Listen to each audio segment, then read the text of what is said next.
ভাগ্নে।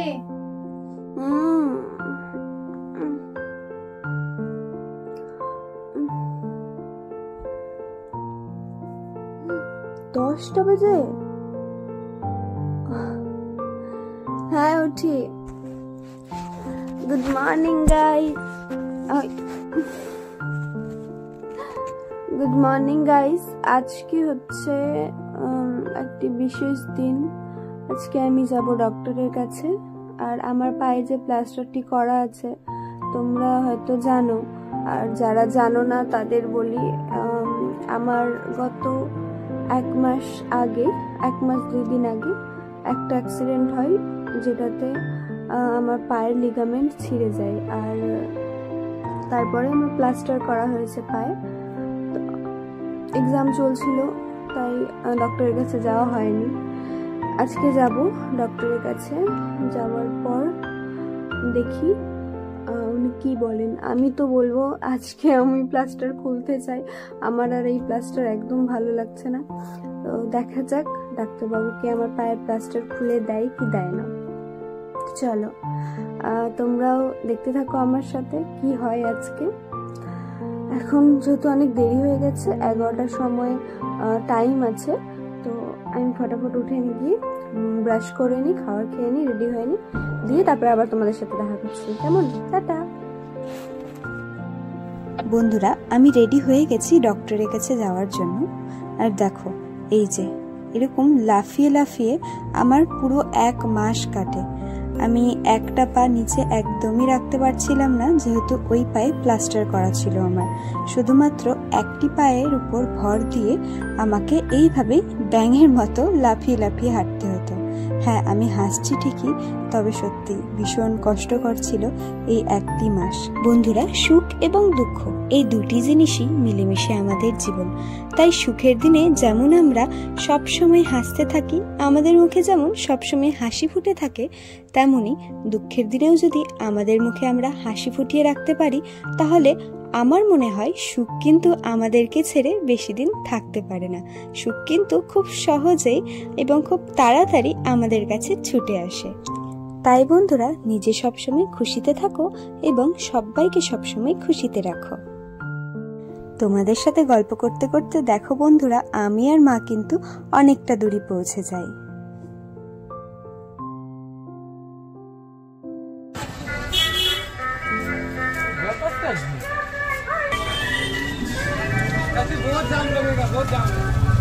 এই রাস্তা ফাঁকা হতে হতে প্রায় আরো 1 ঘন্টা লেগে যেত। তাই কাকু কি করলেন, টোটোটাকে ঘুরিয়ে অন্য রাস্তা দিয়ে আমাদেরকে নিয়ে যান এবং আমরা আশা করছিলাম সেই রাস্তায় যেন আমরা আর জ্যামে না পড়ি। কিন্তু দেখা যাক কি হয় আগে।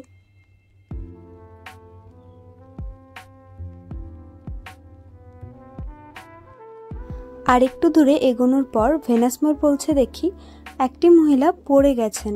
অনুমান করি হয়তো টোটোর থেকেই পড়ে গেছেন। ভীষণ খারাপ লাগে দেখে। এখানে ট্রাফিক পুলিশরা এবং অন্যান্য লোকজনেরা ওনাকে ওঠাতে সাহায্য করছিলেন। আসলে আজকে ভীষণ ভীষণ রোদ উঠেছিল, আর এই রোদের কারণে ওনার মাথা ঘুরে যায়। যাই হোক, পরে শুনতে পাই ওনার বেশি চোট লাগেনি, এটা শুনেই আর কি ভালো লাগে।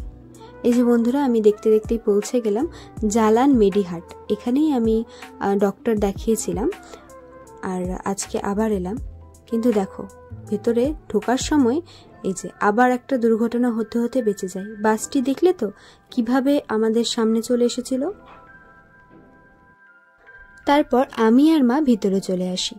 আমি সকালেই ফোন করে আমার নাম এন্ট্রি করিয়ে দিয়েছিলাম, তাই আমার নাম 1 নম্বরেই ছিল।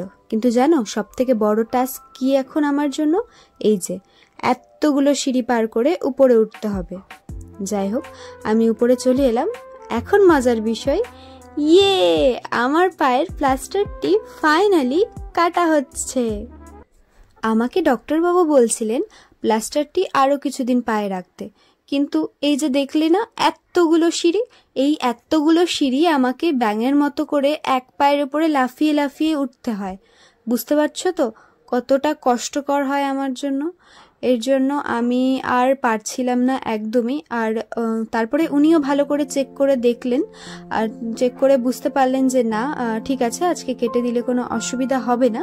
তাই উনি নার্স দিদিকে বললেন, উনি তারপরে আস্তে আস্তে করে ধীরে সুস্থে যত্ন সহকারে আমার পায়ের প্লাস্টারটি কেটে দিচ্ছে। বন্ধুরা, তোমাদের মধ্যে থেকে অনেকে আমাকে ইনস্টাগ্রামে মেসেজ করেছিলে, দিদি তোমার অ্যাক্সিডেন্ট কি করে হয়। আসলে গত মাসের 13 তারিখে যখন আমি শুটের থেকে টোটো করে বাড়ি ফিরছিলাম, তখন সেই টোটোটি মেন রোড থেকে সাইডে চলে গিয়ে উল্টে যায়, আর টোটোর যে উপরের পুরো পার্টটা সেটা আমার পায়ের মধ্যে পড়ে যায়, আর আমার পায়ে পড়ায় আমার পায়ের লিগামেন্ট ছিঁড়ে যায়। আর সেই কারণেই এই 1 মাস ধরে আমার পায়ে প্লাস্টার করা রয়েছে। প্লাস্টারটি খোলার পর সবথেকে বড় বিষয়, আমি কি আবারও আজকের থেকে আগের মতো হাঁটতে পারবো নাকি পারবো না। যাই হোক, এই যে ফাইনালি আমার পা আজকে মুক্ত হলো। দেখো পায়ের অবস্থা পুরো কালো হয়ে গেছে। আর এই যে তোমরা দেখছো না পায়ের চামড়াগুলো কেমন জড়ো জড়ো হয়ে গেছে। ডাক্তারবাবু বললেন যে সমস্ত জায়গা জুড়ে প্লাস্টার করা ছিল সেই সমস্ত জায়গার চামড়া আস্তে আস্তে উঠে যাবে, তারপরে ঠিক হয়ে যাবে। যাই হোক, আমি এবার চেষ্টা করছিলাম উঠে দাঁড়ানোর, কিন্তু আমি পায়ে ভার দেওয়ার পরই ভীষণ একটা ব্যথা বুঝতে পারলাম। তাহলে আমি কি প্লাস্টারটা খুলে সত্যিই ভুল করলাম? কিন্তু না বন্ধুরা, আমি ভুল করিনি, কারণ ডক্টরবাবু বললেন যে এটা ব্যথা হওয়াটাই স্বাভাবিক ব্যাপার, তোমার কিছুদিন ব্যথা থাকবে, তারপরে আস্তে আস্তে এই ব্যথা ঠিক হয়ে যাবে, খুব যত্ন সহকারে পা রাখতে হবে। তারপর আমি আজকে অনেক দিন পর আমার দুটো পায়ে জুতা পরতে চলেছি। আমি অনেক দিন পর দুটো পায়ে জুতা পরে আমার মায়ের হাত ধরে চলে গেলাম নিচে ওষুধ নিতে। মাকে দেখো এখানে, আমি সাইডে ঠিকঠাক মতো আছি নাকি সেটা দেখার জন্য আমাকে খুঁজছিলেন। এই যে এত ভিড় দেখতে পাচ্ছ চারিদিকে, এই ভিড়ের কারণে মা আমাকে খুঁজে পাচ্ছিলেন না। তাই আমি মাকে আর ব্যস্ত না করে মার কাছে চলে যাই, আর সমস্ত ওষুধ মা নিয়ে নেয় তাড়াতাড়ি। তারপর আমরা সেখান থেকে বেরিয়ে পড়ি। আমি এখানে বাইরে দাঁড়িয়ে মার জন্য অপেক্ষা করছিলাম। এই যে দেখতে পাচ্ছ সামনে এতগুলো অটো, আসলে এই অটো গাড়িগুলো আমাদের বাড়ির সামনে যাবে না, তাই মা গিয়েছিলেন আমার জন্য টোটো আনতে। আর এই যে সামনে যেটা দেখলে সেটা হচ্ছে শিলিগুড়ি ডিস্ট্রিক্ট হসপিটাল।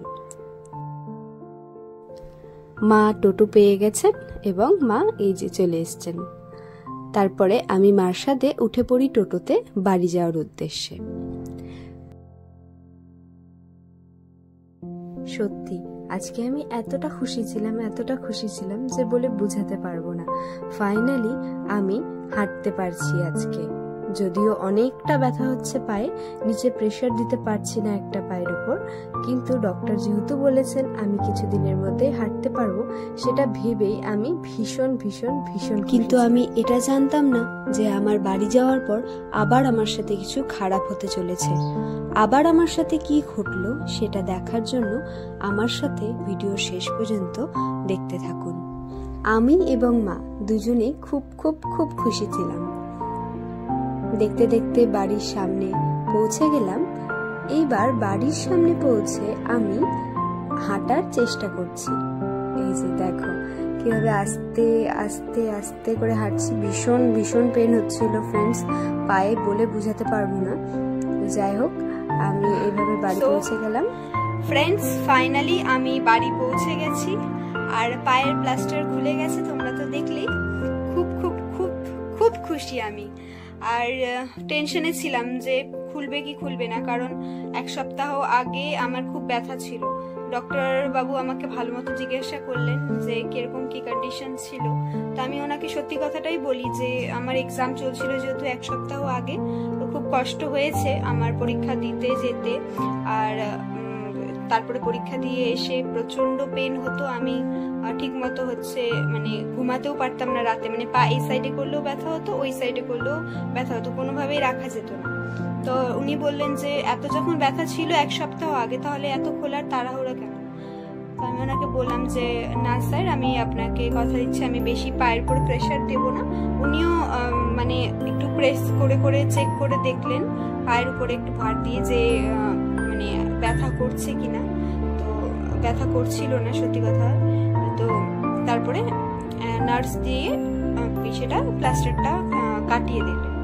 তারপরে উনি ভালো মতো চেক করলেন, ওনার সামনে আমাকে হেঁটে হেঁটে দেখাতে লাগলো যে আমি হাঁটতে পারছি কিনা। আর তোমরা তো দেখলেই এখন আমি কিভাবে হাঁটতে পারছি। মানে মেন ব্যাপার হয়েছে আমার পায়ের যে তালুটা, যেহেতু আমি 1 মাস কিছু করিনি, মানে হাঁটাহাঁটি ছিল না, একদম পাটা রেস্টে ছিল, তাই পায়ের যে তালু পোর্শনটা ওটা প্রচন্ড মানে অদ্ভুত একটা জ্বালা করছে, আর মানে অদ্ভুত একটা মানে ব্যথা বলতে পারি। তো আমার পাটা রাখতে অসুবিধা হচ্ছে। তো ডক্টর বাবু একটা এক্সারসাইজ দেখিয়ে দিয়েছে, সেই এক্সারসাইজটা আমাকে করতে লাগবে। আর তোমরা তো দেখলেই প্লাস্টারটা কাটার সময় ভিতরটা কিরকম একটু নোংরা টাইপের চামড়া উঠছিল, যেহেতু মানে পুরোটাই কভার ছিল এতদিন, তার জন্য পায়ের চামড়াগুলো উঠছে। তো ডক্টরবাবু বলেছেন যে গরম জল দিয়ে পরিষ্কার করতে, তো সেটা এখন করে নেব। আর যাওয়ার সময় একটুখানি খাবার খেয়ে গেছিলাম, খেতে ইচ্ছা করছিল না, আর এখন খুব খিদেও পেয়েছে। তো চলো আমি খেয়ে নিই আর আপডেট তোমাদের দিতে থাকবো। আর এখন আমি ভালো মতো ফেসটাকে ওয়াইপস দিয়ে পরিষ্কার করে প্রতিদিনের মতোই যে ক্রিম আমি লাগাই সেই ক্রিমটি লাগিয়ে নিলাম, দিয়ে ভাবলাম এখন একটু ঘুমোবো, কিন্তু ঘুম আর হলো না। এইবারই আমার সাথে কিছু খারাপ ঘটলো, এবং সেটা কি এখনই তোমরা দেখতে পাবে।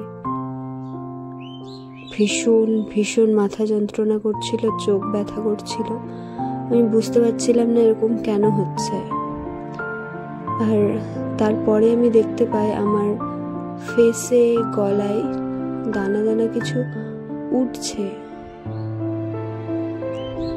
এরকম আমার সাথে কোনোদিনও হয়নি। বুঝতে পারছিলাম না এগুলো কি অ্যালার্জি নাকি অন্য কিছু। হাতেও আমি দেখতে পাই, আমি কাছের থেকে তোমাদের দেখাচ্ছি, এই যে দেখতে পাচ্ছ, এরকম পুরো ফেসে হয়ে যায়। তারপরে আমি আর মা দুজনে মিলে প্রার্থনা করলাম। আমরা অনুকূল ঠাকুরের দীক্ষিত, আমাদের সকালে এবং বিকালে দুটো সময় প্রার্থনার টাইম থাকে। তো বিকালে প্রার্থনার টাইম হয়ে গিয়েছিল বলে আমি আর মা দুজন মিলে প্রার্থনা করছিলাম।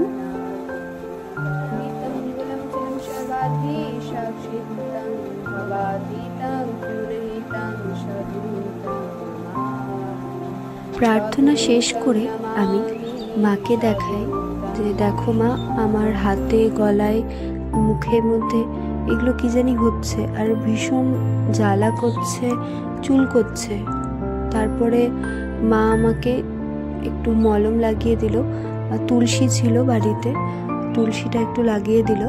তারপরে আমি আমার মেডিসিন খেয়ে নিলাম, কিন্তু আরেকটু পরে এই গোটাগুলো অনেকটা বেড়ে যায়। দাঁড়াও, এখনই তোমাদের দেখাচ্ছি। এই যে দেখো কি অবস্থা হয়ে যায় আমার ফেসের। আমি বুঝতে পারছিলাম না এখন কি করব। বাইরে ভীষণ বৃষ্টি পড়ছিল। যখন ব্যাপারটা একটু বাড়াবাড়ি হয়ে যায় তখন আমি যে বাইরে যাব ডক্টর দেখাতে সেটাও পসিবল হচ্ছিল না, ভীষণ জোরে ঝড় বৃষ্টি হচ্ছিল। আর এখন তো আমি ভালো মতো হাঁটতেও পারছি না যে আমি ছাতা নিয়ে একটু হেঁটে আগিয়ে যাব, তারপরে গাড়ি পাবো, উঠবো, সেটাও হচ্ছিল না। তারপরে বাবা আসলেন। বাবা আসার পর এই বৃষ্টিতেই ভিজেই বাবা গেলেন আর আমার জন্য একটা ওষুধ এনে দিলেন। ডক্টরের সাথে ফোনে কথা বলি এবং উনি এই একটা ওষুধ সাজেস্ট করলেন, সেটা আমি এখন একবার খাই এবং সকালে একবার খাই। Hello everyone, good morning. তো আমি কালকে রাতে আর ভিডিওটা কন্টিনিউ করতে পারিনি, তার কারণ হচ্ছে তোমরা দেখলেই আমার ফেসের অবস্থা কি হয়ে গেছিলো। শুধু ফেস নয়, আমার গলা, হাত সব জায়গায় অ্যালার্জিতে ভরে যাচ্ছিল। যত সময় বাড়ছিল অ্যালার্জিতে ভরে যাচ্ছিল। আমি দুপুরবেলা ঘুমানোর জন্য যাই, মাথা ব্যথাতে ঘুমোতে পারছিলাম না। তারপরে আস্তে আস্তে পুরো শরীর চুলকাতে থাকে। তারপরে ধীরে ধীরে অ্যালার্জি বাড়তে থাকে। সন্ধ্যার সময়, যে সময় অনেকটা বেশি পরিমাণে হওয়া শুরু হয়, যেটা তোমাদেরকে ভিডিওতে দেখিয়েছিলাম, সেই সময়ে যখন আমি ডক্টরের কাছে যেতে লাগবেই আমাকে, সেই সময় প্রচুর বৃষ্টি বাইরে।